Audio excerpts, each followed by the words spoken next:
welcome to our watch along right here on our channel. I mean, it's been an amazing tournament so far. Today, marking match day number 43 and 44, there is a double header between Bangladesh, who are currently playing so well. Batting first, Australia chose to bowl, and Bangladesh are really doing so well. The current score is 123 for the loss of two in the 20th point four over, so not too bad for Bangladesh. And then there is another match that will be starting over at 2 p.m. That is between England as well as Pakistan. Just Pakistan really would want to go into this one and just make sure that they get over 268 to qualify for the semi-final spot. So I think that is the real challenge for them. That is the real test for them in this whole tournament. If they can do it today, then I believe that they will want to go all the way just to prove a point. So that match will be against England, the defending champions, who just also want to finish in the top eight and go to Pakistan for that champions trophy. My name is Naledi Apani, and I am not alone. I am with Tandeka Dube. That was a very long introduction. It was needed. It was much needed. But of course, we have to go back and talk about yesterday's match, actually. When we left here, we were just talking about how South Africa will finally have a successful chase against Afghanistan yesterday. And they did exactly that, winning the match by 5 wickets. I did predict it that they will win by either 5 or 4 wickets or even 6 wickets. So I got the predictions right. Yes, you did. But hey, the team, it was like, I don't know how to explain the way they were playing yesterday. It was one of those 1 minute you seem like they're on the track, we're going to get this within Yeah. the 8 wickets. But I don't know what was going on there. The thing with South Africa, like the pattern that I've noticed, is that especially when Afghanistan were batting first, they seem to know how to get the wickets early. The problem is finishing. Because I feel like that match, the way that it started, they really had a chance to bowl Afghanistan out. But that did not happen. That game went over to the very last over, to 50 overs, and I feel like it shouldn't have, especially with how they played. However, we have to talk about the South African team. It seems like Quinton de Kock was not in the mood yesterday, just coming out very early on in the game. 41 runs of 47 balls, and of course, who else would take him out but Mohamed Nabi, just the man that knows how to get the wicket out. David Miller also taken out by Mohamed Nabi, and these were the key players that we had spoken about, and saying that South Africa will want to rely on them. However, the partnership between Andile Pehlukwayo and Rassie van der Dussen, for me, that won them the match. This was towards the end. Andile Pehlukwayo, playing his second match of the tournament and just really just proving it to everybody that he deserves to be on the global stage, and he showed that, getting 39 runs. He was in partnership with Rassie van der Dussen from 37 balls. Just overall, what do you make of that game between the two teams?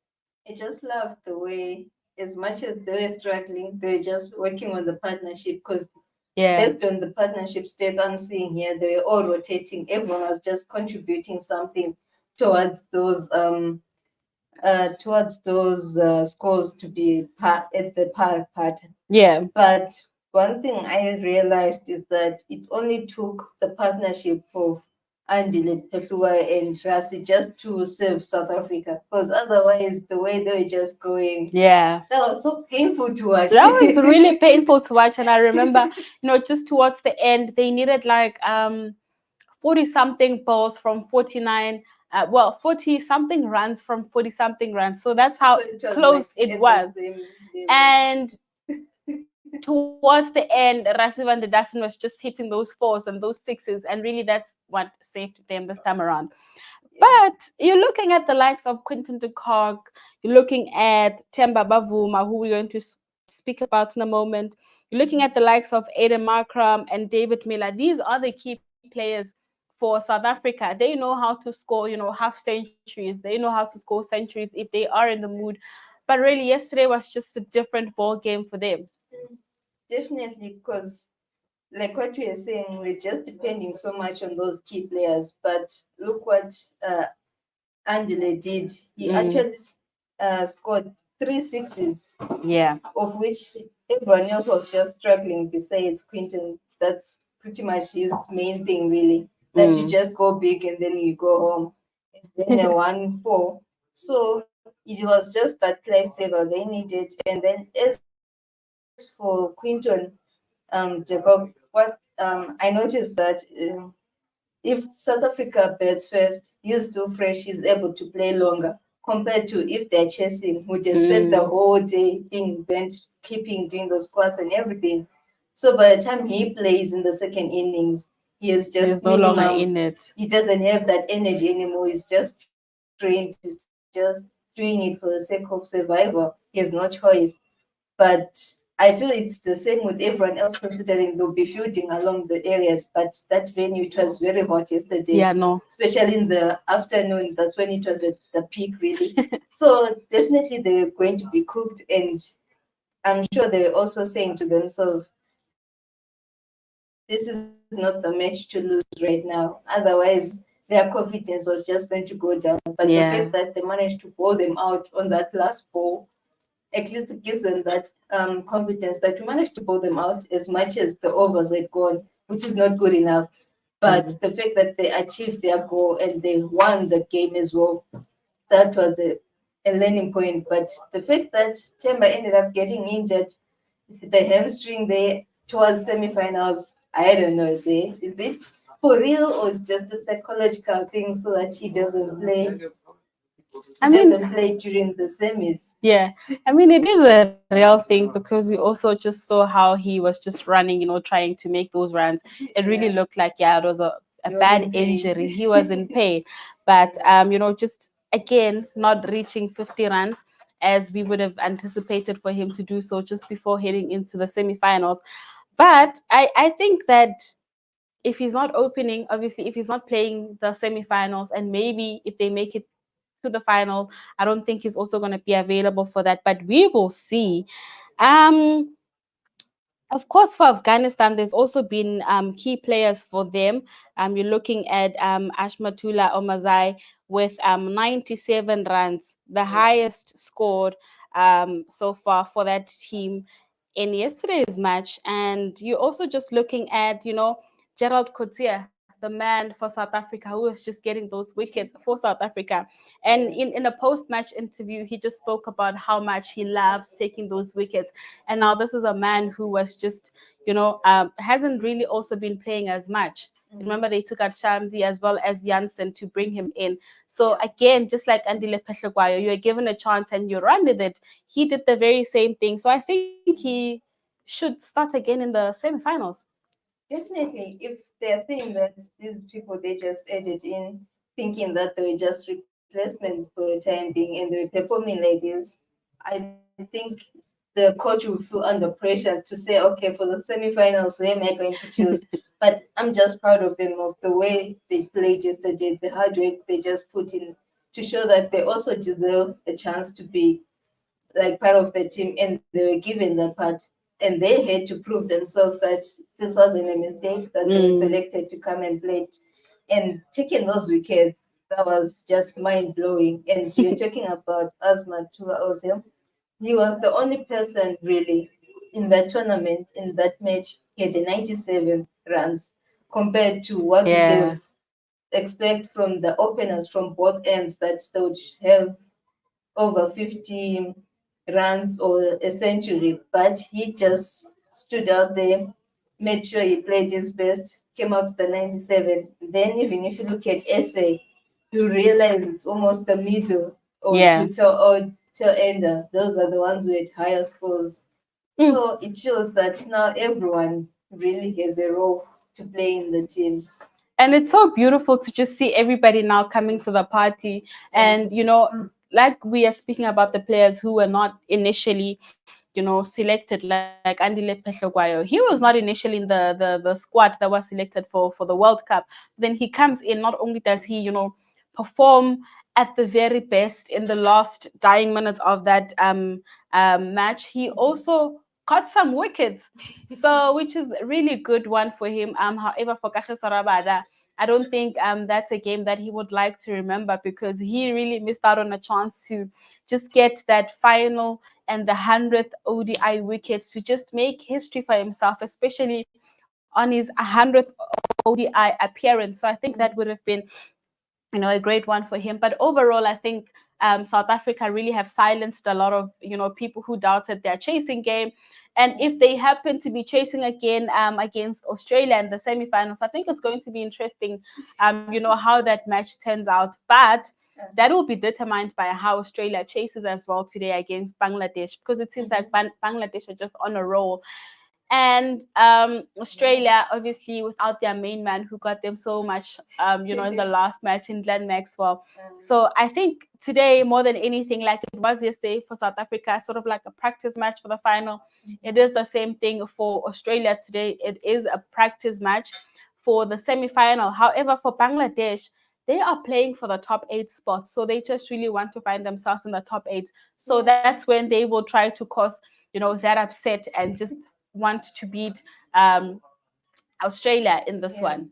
Yeah, true. Because if you look at the stats, they'll always favor Australia. Yeah. But with the way Bangladesh is just performing so well right now, you literally see that the tables have turned, really, in the sense that now the smaller teams like the juniors, really, they're now performing their best, even if facing against Australia. If it was another team, they're like, yo, Australia is just one of those big giants. Yeah. We're going to be defeated. But the fact that they're putting on those runs, it shows that they've that confidence to do their best no matter what, put on that fight and make sure they make it.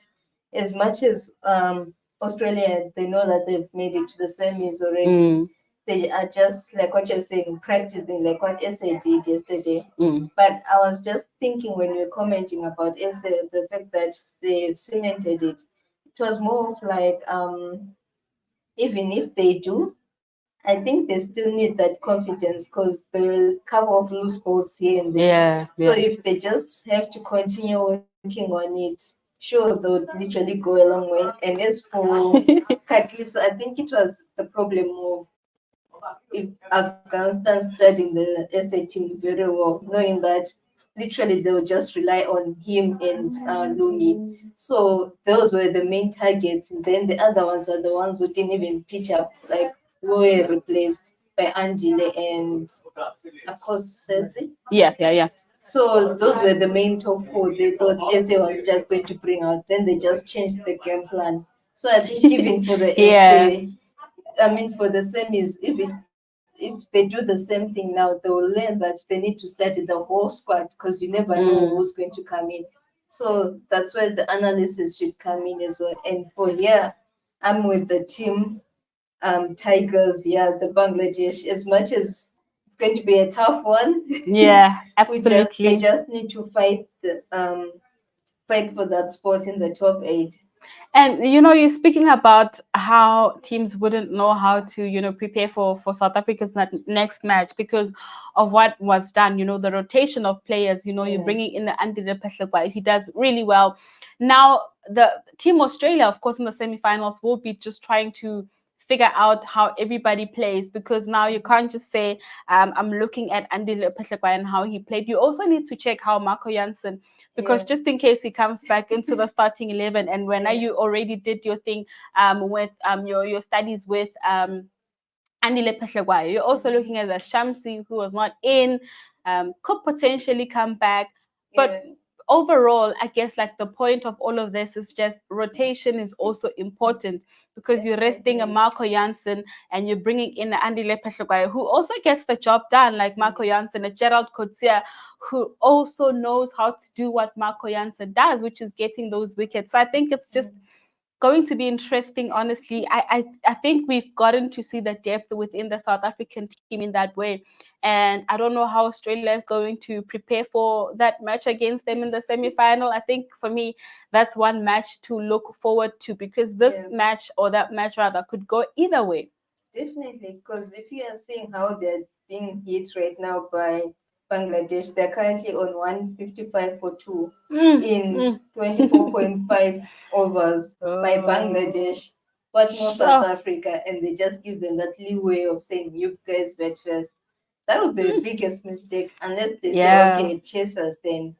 But then it will also depend on how who's this the top batsman for Australia. It should be David David Warner. David Yeah, Warner yeah, and Travis Head and Mitchell Marshall. If yeah, those guys they manage to take them out, they know they've gotten rid of the the danger really, yeah. considering they don't have what do you call this? The one with the Oh, Glenn Maxwell. Glenn Maxwell, Yeah, yeah. exactly. So you never know, maybe they have another Glenn Maxwell, but I feel it's just going to be a tough game, but at the same time an easy win. Because the moment they set up that score, oh, they restrict them to two something, 250, 280. They know Yeah. that they can chase. So, like what we were saying back Sure. then, that any score which is within 200, any team can chase It's it too really. little. Too little now. That's the minimum right now. Mm. So, anything above 300, that could be a little bit tougher to chase. But if they manage to suppress them to 200s or hundreds, even better. Even better. And yeah, that's just where we're wrapping it up for that match between the post match between South Africa and Afghanistan. Afghanistan also should just be proud because they have had a tournament to remember, you know. I'll keep coming back to Zidane because for me, I feel like he's been that key player, especially at just 23 years. He's been that player for me for Afghanistan. And I think in the next World Cup, Afghanistan is definitely a team that no one should underlook because they are there to cause upsets. We've seen them do it against England in the first few matches in of the tournament, and they wanted to finish it on a high. And I don't think they really performed badly at all yesterday. You know, they didn't make it any easier for South Africa. We thought South Africa was never going to chase that score at some point because yeah, it looked really hectic for them, but they did that, and kudos to Afghanistan for putting on a fight till the very last moment of that game. But coming back to today's match, there's two games today, England and Pakistan, as well as the match that's currently underway right now, Australia, Bangladesh. Bangladesh really just showing Australia. I think they're going to give them a run for their money, you know.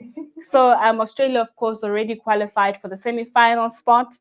They're just aiming to finish the group stage on a very high level. For Bangladesh, however, they're out of contention for the semi-final spot. You know, so all they're doing is just to play for that top eight and just provide fans, man, with a great performance, you know, just to say, hey, thank you for coming through and supporting us throughout this tournament. This is how we are bowing out in style. And what better way to do it than beating Australia, who are currently flying so high? Definitely, because Australia currently, I'm sure this would be their seventh win constantly. Yeah. So if Bangladesh manages to break that chain, then they would have done their job, really. They would have done their job. And, you know, just looking at how that pitch is going to be, no chances of rain, of course, today. So no team has to worry about DLS. So that ground is generally flat with good bounce. Spinners may find assistance in the middle overs, requiring paces to maintain discipline. Coming to that match now, you're looking at how Bangladesh is playing Australia. How do you think that one is going to turn out? Do you think that we're going to be seeing, you know, Bangladesh just causing an upset against, you know, a team that should be preparing for the semifinals right now? Yeah, with the way they are moving right now, so far moving at let me just quickly check the current run rate. They're on 6.3, which is not so bad really, considering they've been maintaining it, even if it continues to fluctuate, and they've passed their 150 mark so far. It's definitely going to cause an upset, and that's going to just tell Australia and be like, hey guys, if we're not careful, we might lose it again. It will be another game against, was it Afghanistan, where it was a close one again. They were Yeah. almost beaten. Mm. So it will be like that thing will replay again and like, guys, if we're not careful, it's going to happen again. And they almost lost while they were chasing again. They just left Afghanistan, set up a good score for them, and they were now struggling to chase it. So it's one of those they won't want to repeat the same mistake and put themselves on that corner, and they'll just try to restrict them. But that will require a lot of work. And they will be playing against South Africa in the semi-finals. South Africa won their last match of the group stage. They will also just want to win this one, and Yeah. because now just imagine you're losing a match before the semi-finals, then that means you really have a lot of work to do before heading into that semi-final. So that's what the team will just be looking to do: win today's match, and I guess they also just want to, chase and see if they can do it really well. If ever South Africa does win the toss and decide to bet, we know that they just set the highest, targets in the World Cup. So I think it'll be very interesting to see how that one will go. Let's just look at the head-to-head stats of the two teams, Australia and Bangladesh. They've played a total of 21 ODIs, with Australia winning 19 and Bangladesh only winning one. But with how things are really looking right now, I think Bangladesh, not too bad, man. They're playing really well. 163 for the loss of two is not too bad. Also, but Australia also know just how to chase because they're able to Yes. pace themselves and in that chasing. So I think Australia might be making it 20 and Bangladesh will still winning that. Yeah, definitely. Because right now, yes, we might be saying they're doing well because it's just in the second power play. We just need to see how at the end of the second power play, what's the score? Because right now, imagine if from now onwards they're taken out wicket after wicket and they just did 180. That's Yeah. literally like nothing compared to what Australia is capable of doing. So I feel they just need to set a higher score and continue piling up those runs. Oh, absolutely. I just want us to bring Tasmin in, just to talk to us about that game currently underway, and in just a moment. But the notable records at the stadium. You've got the highest score of 362, which was set by India against Australia in 2017. The lowest being 134, set also by England, which they were playing against India in 2013. So we can expect nothing less than 250 plus, I can say, in that match, considering how great the pitch is and also the weather condition looking really good. So yeah, I think that's what we can expect. As we bring in Tasman to, also just break down that match and given predictions, we're just gonna take a little young water break to just to make sure that we bring her in.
Welcome back. Tasman is joining us right now. As promised, that we're going to be going through that match.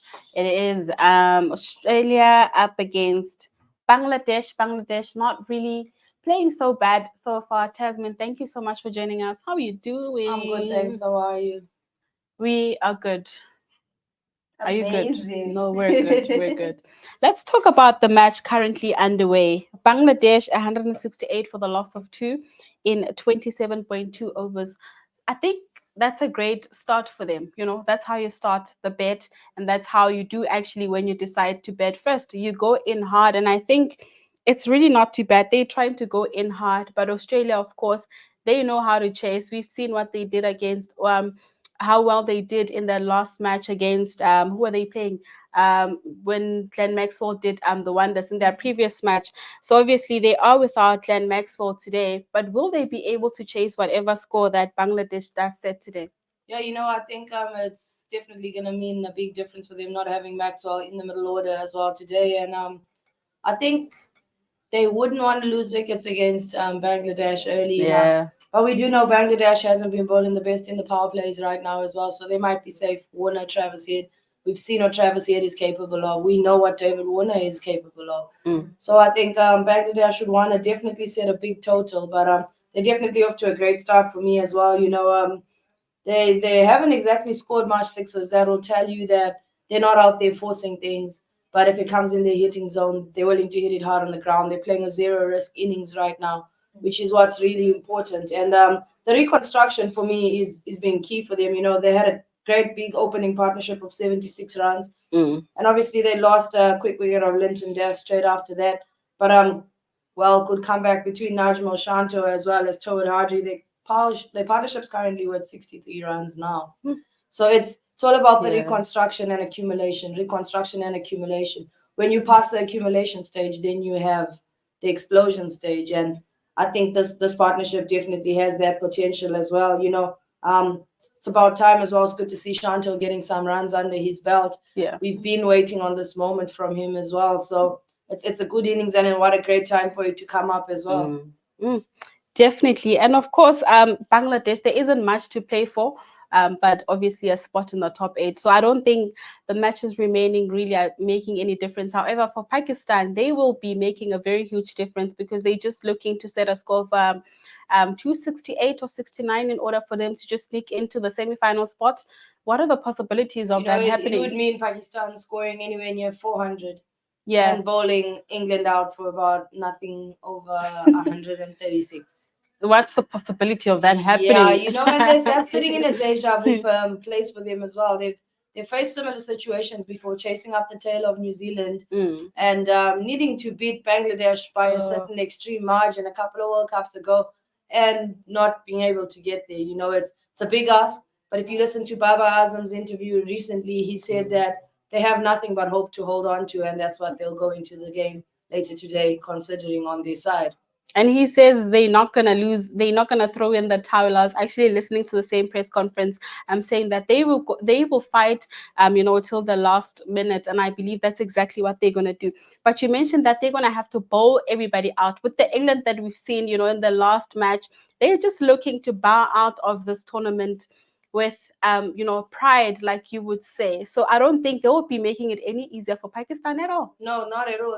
And England being the England that we've seen in the past two games, I'd say they out here just saying, look, it's done, it's over for us. So we're gonna make it a bit miserable for anybody that we can along the way as well, and probably finish our campaign on a bit of a high. And they will want to do exactly that. Just before I bring it to you, Tandy, we also speak about the champions spots. How important would it be for England, of course, to just retain a spot in the top seven and make sure that at least they have something to play for in 2025. Just to forget about the horrible campaign they had, especially when they were supposed to be defending the title. Yeah, definitely. Champions Trophy means a lot. It means definite guarantee of fixtures. It means they're not just looking forward to the 100 which they host, or IPL or WBBL possibly, or BBL in the men's case, in Australia as well. But it gives you the chance to play more of the 50 over format, which is what I believe they're lacking this time around at this World Cup. And Bangladesh should want a spot in there. Definitely. England would want a spot in there, because what it does is teams that usually tell you, oh no, we booked up, our calendar's looking full, Yeah, or we don't yeah. have a gap. They are obligated to play against you. Champions Trophy is a big build up towards the next World Cup as well. So it's kind of like that gauge for where you are and what's going on with you in that point in time, getting ready for World Cup. You know what you're supposed to work on, what you're supposed to do better, to look forward to the World Cup, to do much better on that stage as well. So it's definitely going to be an interesting one. I don't know if you can answer this, or if you are allowed to answer this. Sri Lanka, with what has happened, in the news, just being banned by the ICC. So obviously this means that they might not be able to play the Champions Trophy. Yeah, I'm not at full liberty to comment much on it as well, and I can't really comment on something I don't personally know. Yeah. But what I can tell you is Champions Trophy is in 2025, so hopefully they've sorted out their in-house issues by then. Yeah, and I think that's what you and I will continue to talk about, what happened in that Sri Lankan cricket board. But yeah, let me just bring it to you. And I just got one quick update for you on the way to Chandy, that Bangladesh have lost a wicket. Oh, another one. It was looking great. It may still be looking great, but we don't want to talk too soon. We might have just jinxed it. There's something called the commentator's curse. Oh, and I think I might have just engage that section of the topic for us today. My bad, guys. Don't jinx them. My bad, guys. My bad. So yeah, back to you, Tandy. All right.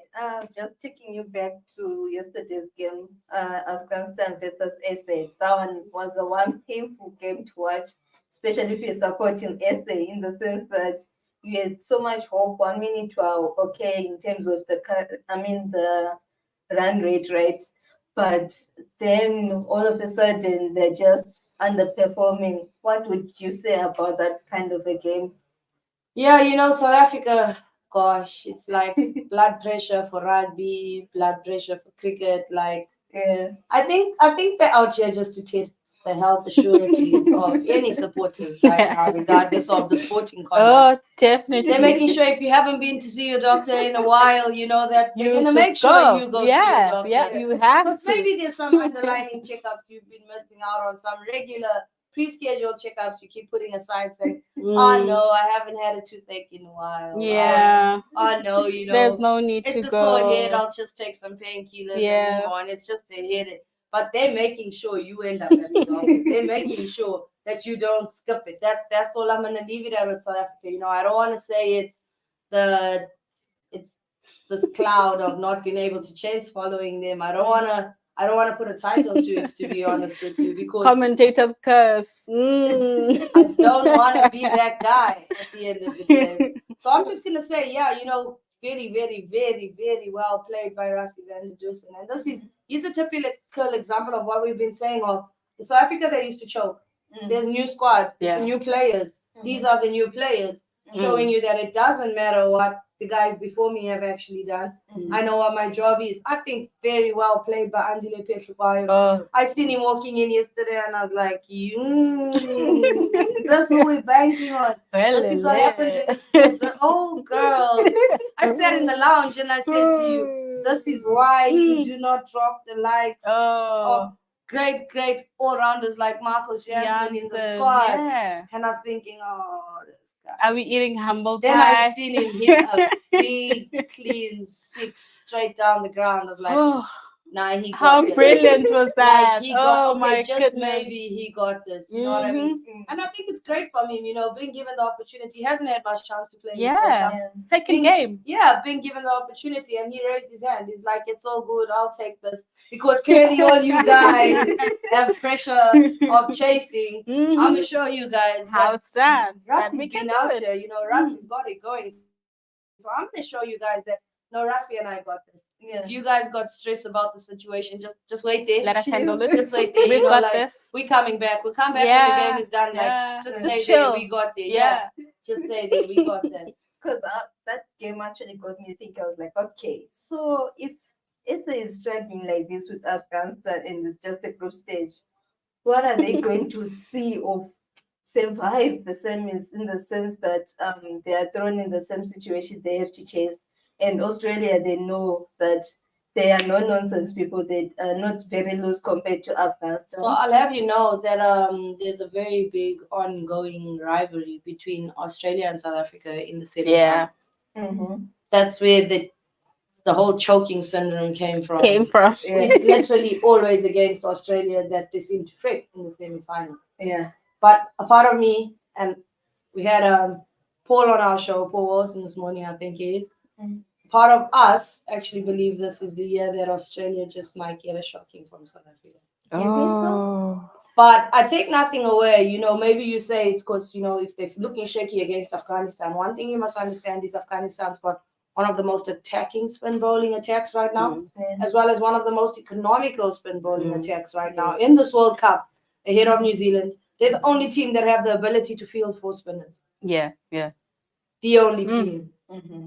Maybe they've exposed a Wow. weakness in South Africa that they're not the greatest players who spin, but they've exposed their weakness in everybody they've played. So that just And tells that you was the plan something. for them. That just tells you something about the quality of the spin bowling attack of Afghanistan.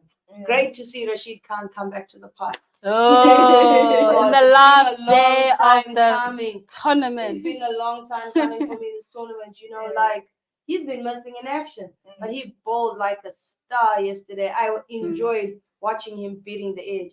Besides taking the wickets and causing some drama, it's quality to see a leg spinner beat the edge of the bat when the ball is hitting the deck, gripping and ripping and turning. Oh. I love it. It's beautiful to see, let me tell you. It's So, because also is Yeah, definitely. You know, maybe I'm a bit biased in that sense, you know, but it was definitely brilliant to see Rashid Khan back in the show, you know, and it just proves to show you that when Rashid is firing, it gives a lot of the other bowlers in the team the confidence to believe that there's something out there on the track for them as well.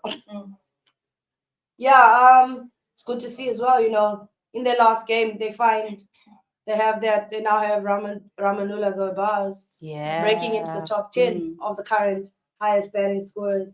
He just knocks past the lead out, who was sitting comfortably at number 10. He's like, okay, Bass, bro, we It's can't been have great, too but many associates in here. Like, I'm here. I got us.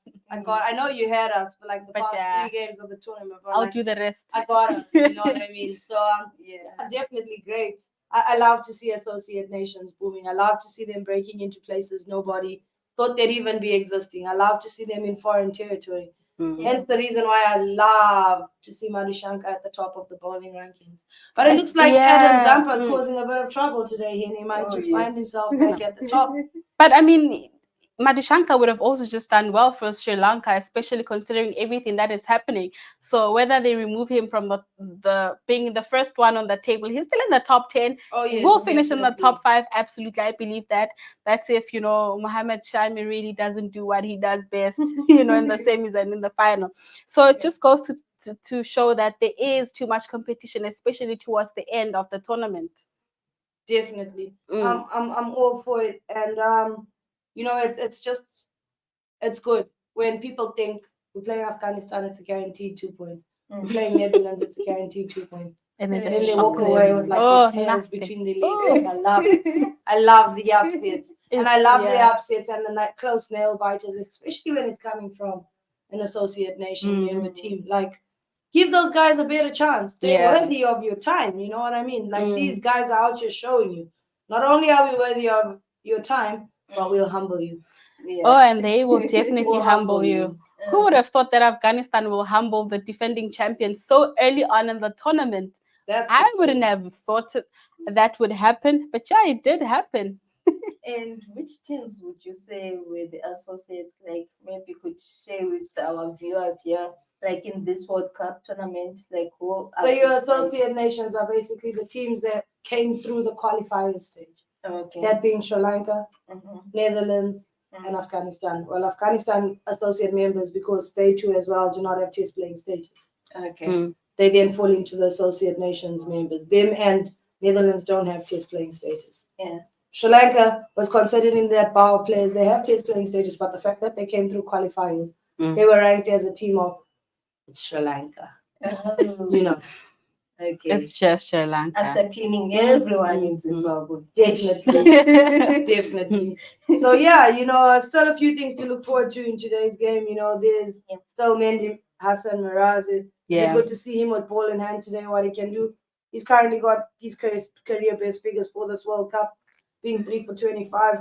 I wonder what he's going to come out with today. But so far, yeah, Bangladesh not looking like they're doing too badly. We'll see what impact losing this 1 wicket does to them. The run rate's definitely going to slow down for a while while they try to rebuild. But yeah, I just need like one guy just to cross that 50 mark. Because they all just seem to be stopping by the door. I think there's like either a toll gate or a roadblock, and they left their Something. wallet. Oh, and then now they have to go out. There's like a detour on the road. There's some construction by the door. I think there's toll gates. Nobody likes to pay. They don't have change. Something, because these guys are just missing it for me, you know. Yeah. Right now, Tower Hydro is on 40, so it'd be good to see. And my main man just walked out to the crease. That's Mohamedullah, and he's already hit 1-6. We've seen what Mohamedullah is capable of. Yeah. We've seen him in a very low scoring match go ahead and still just stick around and score 100 because he's capable. Because he can. So it'll be interesting to see. Definitely Adam Zampa nearly done. He's just got 3 overs to go. Interesting for me that, you know, everybody was looking to Mark Stoinis today to be one of the possible changes to sit in a position of Mitchell Starc and actually give him the new ball. But he's only come after just 5 bowlers have already bowled. So definitely the ball's not new anymore. Plus he's gone for 21 runs in just 2 overs. Sure. So I'm not entirely sure, you know, maybe Mitchell Starc needed a rest, but I think he needed to find his rhythm more than have a rest ahead of South Africa. Yeah. So I'm not all for the decision of him sitting on the bench today. Obviously, Glenn Maxwell, you know, you gotta let Superman have a day off. So I'm all for the Maxwell change, but I'm not entirely sure about what the thinking behind Mitchell Starc was. Was he fit to play, Maxwell? No, Maxwell wasn't. Yeah. Well, even if he was, I would still rest him. Because I need him to do what he There's a did big again. game. Yeah. Definitely. Yeah. I need him to do what he did again. And also the way he finished, guys, really was literally finished. And I'm sure you've seen that video, which has been circulating. The Undertaker video. Yeah. I love it. Brought back so many childhood memories. I absolutely love when it. you think it's all done, he just ran I from absolutely nowhere. loved it. It was like all my childhood memories flooding back at once. Even that one of that kid, every time they bowl to him, he just hits the ball until he answers the call.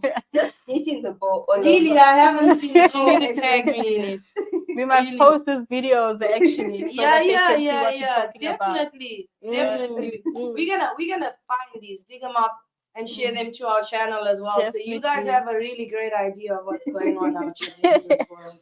I mean, so obviously that game between Australia and South Africa, I feel like it's going to be a very massive one for both teams. Just coming back to that game yesterday, I actually wanted to ask you this. You know, you're resting a Marco Jansen, you're bringing in a Coetzee, you're bringing in, Andile Phehlukwayo, who's only played like 2 games in the tournament, and they just perform as great as they did. Do you rest them in the next match, or do you continue with the momentum? I think, I did explain about the workloads on fast bowlers as well. Coetzee has played. He's played a couple of games in this World Cup so far, but he's been super expensive. Yes, he may be taking wickets, but he's definitely been expensive. You have to have the likes of Shamsi and Maharaj coming to clean up after him, regardless of the fact that he's taken wickets. So, but nevertheless, yesterday he bowled really well. He's got an economy of under 5 runs and over, and for a seam bowler, he's been going at 10s, let me just tell you guys. Yeah. 9s and 10s, so he cut his economy in half, and he took 4 wickets yesterday. Very well played for him, but what you need to understand is it's now do or die.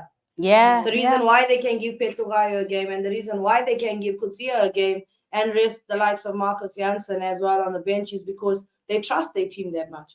They believe they've come with a team. They believe they come with even a bench that's strong enough to put up a great fight for them, to put up a good show. But now when it comes to do or die, this is the greatness of a team game. Everybody knows where their roles lie and where they fall into place. Yeah. Coetzee most probably might play, but then you need to consider the fact, what is Coetzee's strengths? Yeah. He is a short ball bouncer guy. Do you want to be bowling short ball bouncers to David Warner and Travis Head? Absolutely not. These are questions you need to consider. Consider what the weakness of possibly the Australians is. Steve Smith is meant to be one of the greatest players of spin in their order, Mm. but he's fallen 2, if not 3 times this World Cup to spin bowling. Sure. Josh Ingles has fallen 3 times to spin bowling this World Cup. So Mm. I'd expect for them to obviously bring in the likes of Shamsi and have Shamsi and Maharaj on the field at the same time tomorrow. On Sunday. Yeah? Yeah, on Sunday, yeah. So this is what I'd expect to see from them. But if it doesn't work out, Coetzee is definitely an option, but don't have him come in and bowl too early, because we can't have him bowling short balls to people that love hitting short. That's bowling a short ball to Rohit Sharma. It's like suicidal. It's dangerous. Just know Very, very You're suicidal. shooting yourself in the foot. Sure, you can stick a man out on the ropes and say if he missed times 1, but he missed times 1 out of every 15. 15 Sure. times 6, like you've traveled, you're gone. The game is run away from you. That's a good almost 100 runs. Yeah. It's not worth it at the end of the day. So I think those are probably the odds they have to weigh out in how they're going to structure the squad. Definitely Petlukwayo, he's shown he's a worthy adversary at the bat. Yeah. But then now you consider, do you play Petlukwayo in the place of Lungi Ngidi? Because you want an extra batting option. But has Lungingidi also offered as much to the team as well? You think I see Lungi Ngidi's point of him in that squad is not to be your biggest wicket taker, but to be the guy that comes and causes problems. He's got height, he can hit the deck hard, he swings it both ways. He comes with the element of surprise every time he bowls. He may not be taking wickets, but he's definitely still one of the very economical bowlers. You need an economical bowler in your team, because the guy that's drying up runs this side is creating pressure for the guy to take wickets on the other end. Oh, So absolutely. that's the partnership part. Exactly. I'm just going to steer you guys a bit away from South Africa, because I know we can talk hours about South Africa and they still got a whole day to go, you know. Interesting game this afternoon between obviously Pakistan and England. Yeah. I think Big one. that's definitely going to be super interesting. You know, the last time the English lost to Pakistan, they haven't actually lost to Pakistan in 5 out of 6 past World Cup meetings. So they stand like an 80%, 90% chance of winning today. That is England's But stats-wise, history stats-wise. But England current form-wise was like this. And then now they're like trying to do, and I don't think they've reached it yet. They're no, but they're walking going up the there. hill.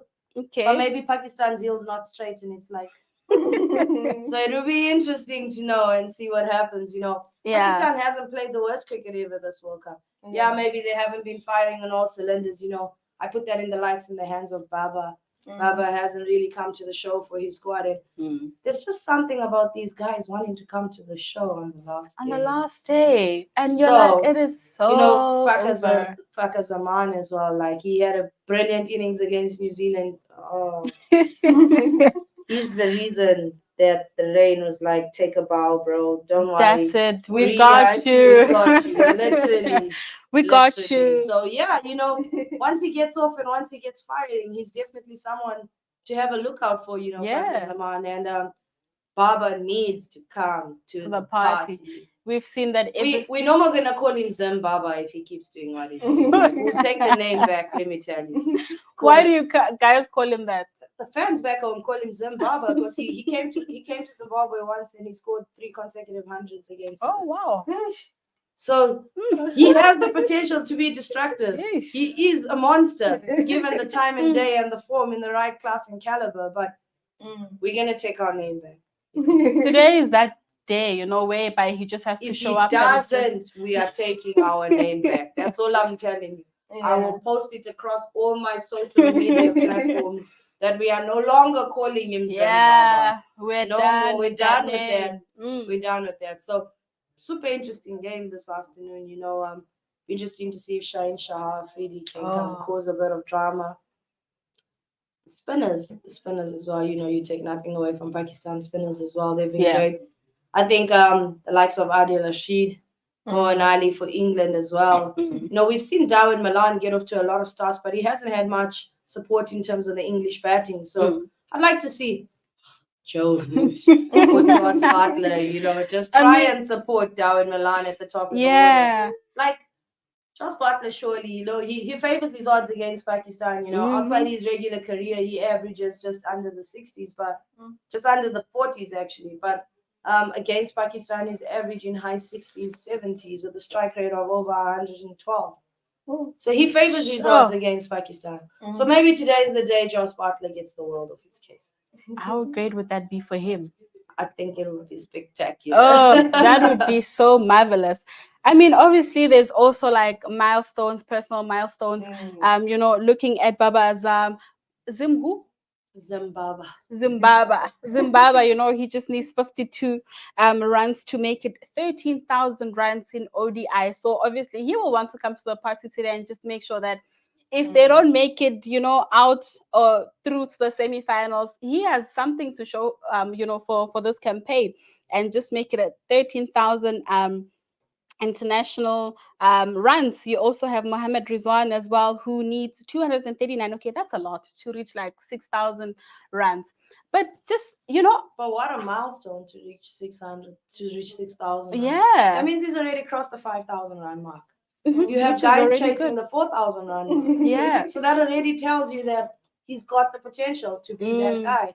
He's got the potential to come out and play a Glenn Maxwell innings. Not to mention the fact that Rizwan starts by batting up the top of the order. That means he has an allowance of 200 plus balls at his disposal. It's just the application that's been missing. A lot of big names and a lot of application missing for me this World Cup.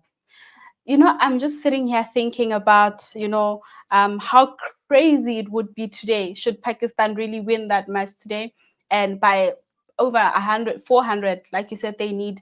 Just imagine, you know, you in New Zealand, you're preparing for the semifinals, and only to have that bread taken out of your mouth in the last minute. New Zealand will start looking for ulterior plans for Pakistan. First the rain, and then a super mammoth total being set, and England. I think they'll actually take a trip to England and ask them why. Why? Like, why? I don't think they'll have much words, but they'll want to say a lot, but they'll just won't have anything to say. Bro, and just why? ask why? They're not Africans, because if they're not African mentality, like, okay, what's going on? They're gonna go take a bath. Oh, they're gonna go take a Go bath. to the river. Oh, go to the river, girl.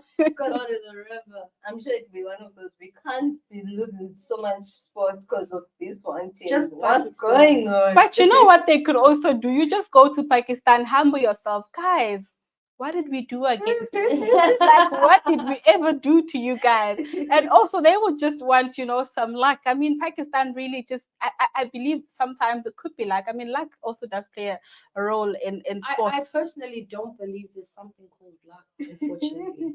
I believe that luck is just when preparation meets opportunity. Bang, things happen. But because you've been preparing so long for that big moment. Preparing for that thing so long to do something so spectacular that nobody can explain. Yeah. And they call it luck. But you've simply been waiting for that moment, been getting ready for that moment. Just the moment's never shown up. But opportunities never shown up to give you a chance to show what you've been preparing for. But the rain situation in this one, now for me, that just seems like luck, pure luck. You know, I just feel like, okay, cool. Now you've got the rain siding with you, and it's not the first time it happens. Definitely, like, it's crazy how the rain came down. You know, we had a rain predictor sitting at 38%, 40%, thunderstorms, and the thunderstorms never came. This was when against New Zealand as well. So and you the see, thunderstorms never came. You know, so maybe they got a direct line of communication with the clouds. I don't know. The gods.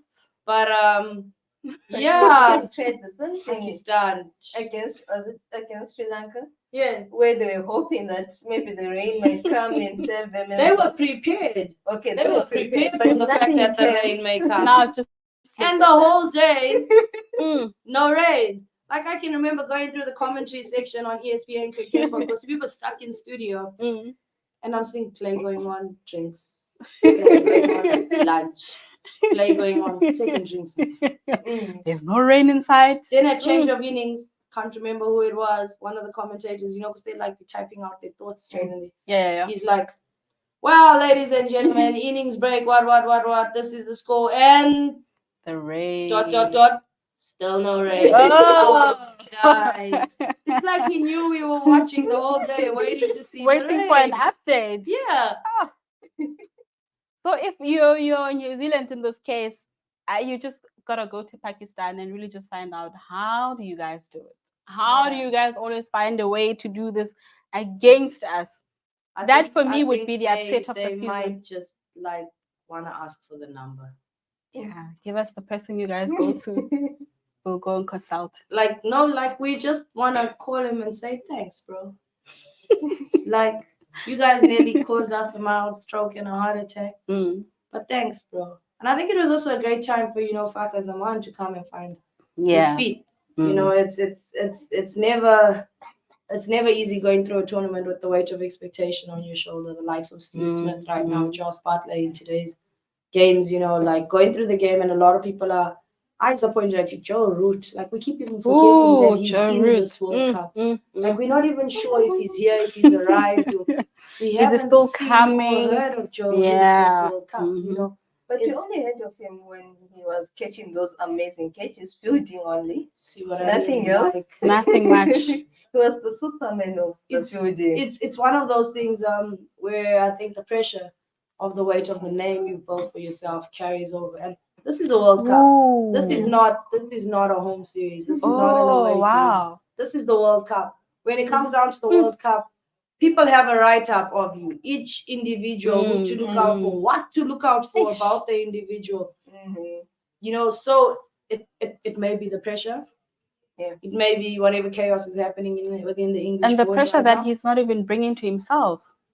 Possibly he's even got himself under way more pressure because of the pressure he's facing. It would be very interesting to see what happens after this. I'd look forward to whatever ODI series, if I'm not wrong. England is playing the West Indies straight after this. Yes. South Africa is playing India straight after this. It'll be interesting to see how those series go based on the performances they've had during this World Cup. Do they pick themselves up and move on? Yeah. Or do they continue to just fall in the pit of chaos that's going on around them? You said something that I think is still ringing in my head. When your name is bigger than the game, obviously it brings you so much pressure, obviously Definitely. from people, yourself as well. With that pressure, you just under so much pressure to perform, and when you don't perform, like Sorry, I just got a psychologically. really random thought. Just me or like two Indian mosquitoes like biting all the very weird places. Oh, if I'm about to say that, actually, this must be off camera. But yeah, and How do then I get bitten on my finger? Like, I'm looking at my finger this whole show, my hands are being yeah. But like the 1 second I And do that's so this, lift up my hand, like I just got bitten on my finger. Oh, and that one hurts, eh? Like I've been the getting bitten on itchiness my is just- finger, like behind, like my heels, like on my Achilles. And like, you they need pick- to They stretch, pick obviously. they like pick really weird Oh, spots. my Is it just me? They love the challenge. It's definitely not you, but this one will have to be off camera. Okay, I look forward to hearing that when we get back to the apartment. But oh my gosh, and they're just so big. Definitely, so back They are on so your big. sorry guys, sorry for the distraction. It was just I couldn't hold it in. Like I'm so Let's sorry. see how it looks. On my finger, girl. Oh my gosh, it even looks red. So yeah, it's hard when your name. I don't think it's something you personally do to build yourself a big name. If you're doing good, people will talk about you. Yeah. But the worst part is when you're doing good and you start doing bad, people will still Ish. talk about you, and they'll have more to say about the fact about you before you were even doing good. Mm. They'll dig and dig and dig and pick up anything, any archives, any history, and it doesn't make it easier for the player, to be honest with you. But it's part of the job. It's part of the game. It's the experience as well, and it goes down to your mental toughness as well. At the end of the day, how you are willing to come back and bounce back from a situation like that.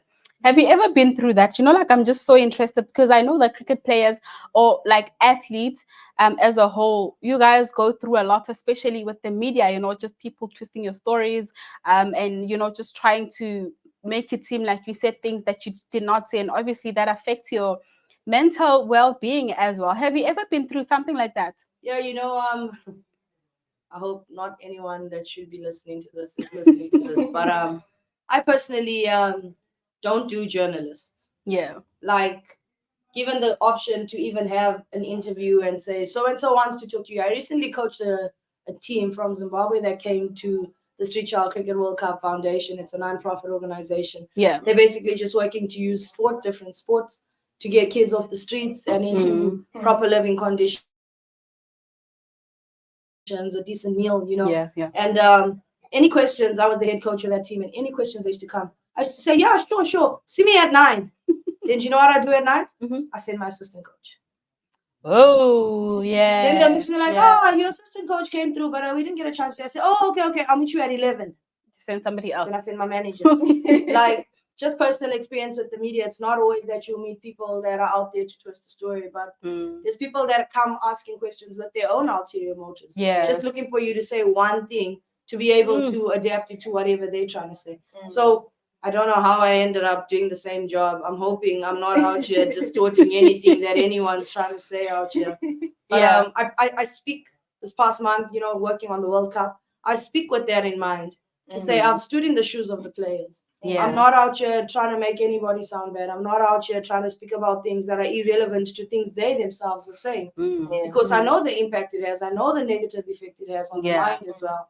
So yeah, definitely, it's hard as a player. You've got a lot to weigh out. And once you play the sport on a bigger platform, and once your life is in the public eye, everybody has something to say. Everybody's opinion now becomes valid about what's going on in your life, be it on the field or in your personal life at all. The time they know nothing about you. They don't even know you from above. So as a journalist myself, I don't write much, if ever I write. So if we were to do like an interview right now and it happened, like I happen to write something about it, I will have to send it to you before I publish it to just make sure if you just, verify if you've said everything that I've written, because I believe that we are all human.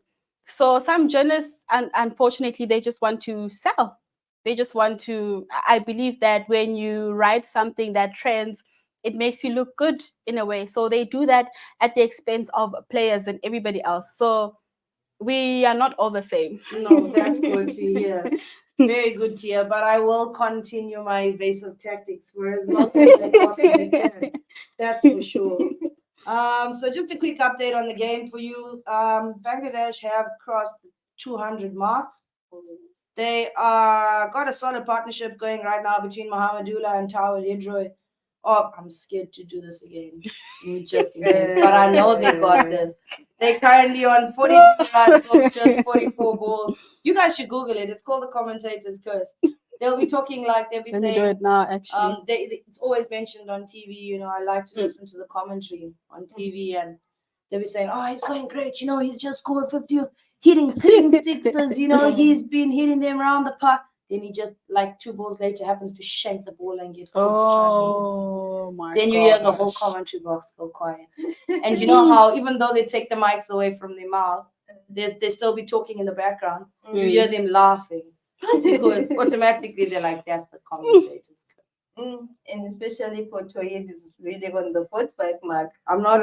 Did you take note that I didn't talk about the cause of the battle? Yeah, but it was in the thought. Yeah, just the partnership. Because, I really want to see Bangladesh do well today. I like little teams beating teams that are supposed to be big. I like that. Yeah. It gives me big satisfaction. And they still have time. Definitely. We've seen a lot of teams accelerating from around about this point in the game. And we know what Mohamedullah is capable of. I think he's an anytime sort of batsman for me. It doesn't matter whether he comes in the middle period of the overs or he comes in the last 10. He just comes out and he does what he's capable of. He's currently on 31 of 27 balls. He's hit 1 4 and 3 sixes. Again, if you do the maths, 3 sixes is 18 runs. Okay. That's already contributing for more than 50% of his current run total. So that'll tell you what he's capable of. His strike rate has already surpassed everybody else on their batting order right now. His strike rate is 114.28. And if we look at Mitchell Marshall, is being expensive right now with the economy of 12. Definitely, and Mitch Marshall's problem is he just finished bowling to Mohamedullah, and Mohamedullah really didn't care.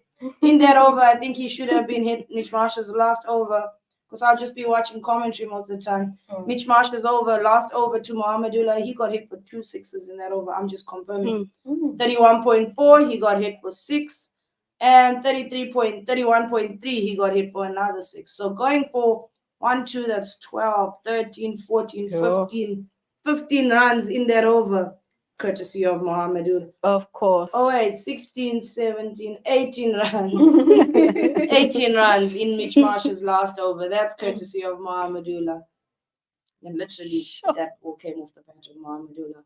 He didn't even bowl two. It didn't have any extra. Hidroy just bowled 1 run. He's got 1 no ball in that over, 1 wide as well. Mm.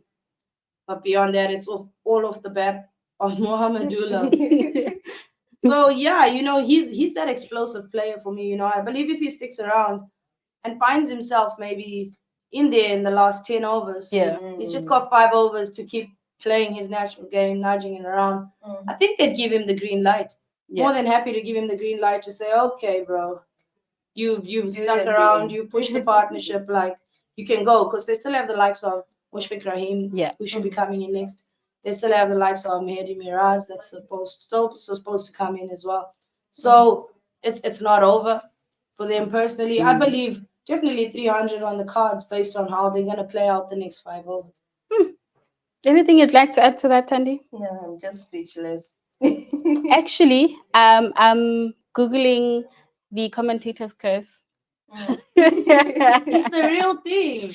It is a real thing. So it says it's the supposed propensity of a player to blunder after having their talents pointed out by the commentator. So I think you shouldn't point out anyone's name, anyone's greatness. If it's any consolation, it's the first time I've painted out anyone's greatness this World Cup will come out. So you must never do it again, because So, maybe after that. Maybe I'm not too accurate on it, but as a commentator, there's a bit of maybe a hint of it somewhere in the background. I think it's a gene. Beware, you guys are commentating right now, so it's a gene that we all carry. Just be careful. But ours doesn't seem to be working. Okay. No. Maybe you haven't taken note of it yet because you didn't know it existed. True. Okay.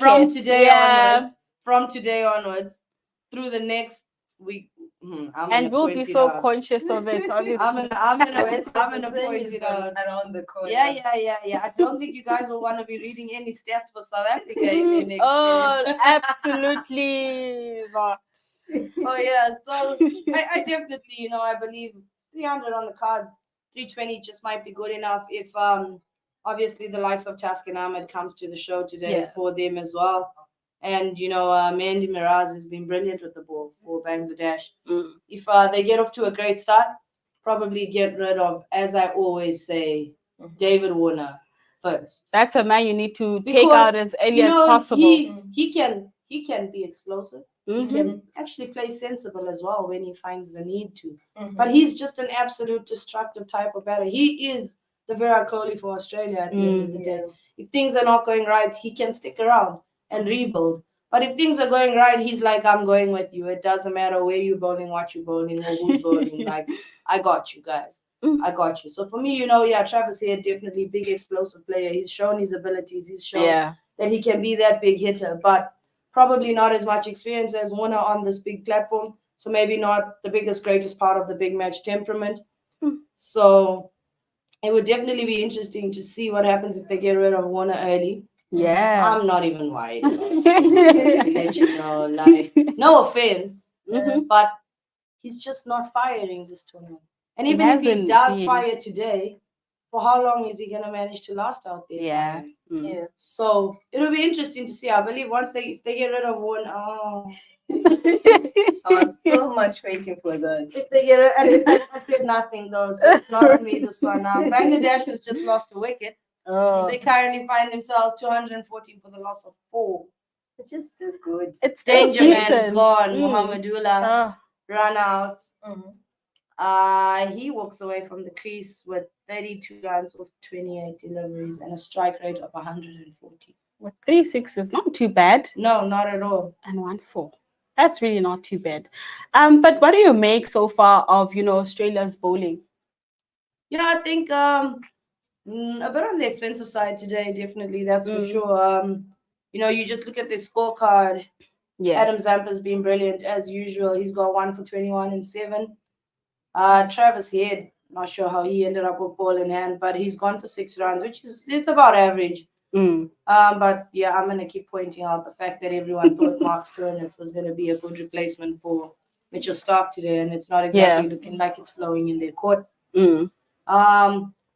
Up top the order, Pat Cummins, he's just had a crazy over against Mohamedullah, courtesy of Mohamedullah as usual. Yeah. Josh Hazelwood, though, he's been exceptional. You know, he's got 1 maiden over, just gone for just 17 runs in the 6 overs he's bowled, and they're probably saving him to have him bowl in the death, hopefully to come up and just clean up shop and make sure that the run rate doesn't get too far away from them. I think it's also just going to be interesting to see how Bangladesh will be bowling in the second innings. And now, of course, we can't wrap it up without putting our heads on the table and predicting who the winners of today's match will be. A 2 chocolate situation. Yeah, if we get it wrong, all right. So that's 4 chocolates, because there'll be like England, Pakistan later. Yeah. And there's like this one now. This is good. Heads on the table. Okay, cool. Seems like we're out of time, but we are. I think I already know who you guys think will win this one, but we'll do it off air because we're out of time. Yeah. Thank Thank you so much for tuning in.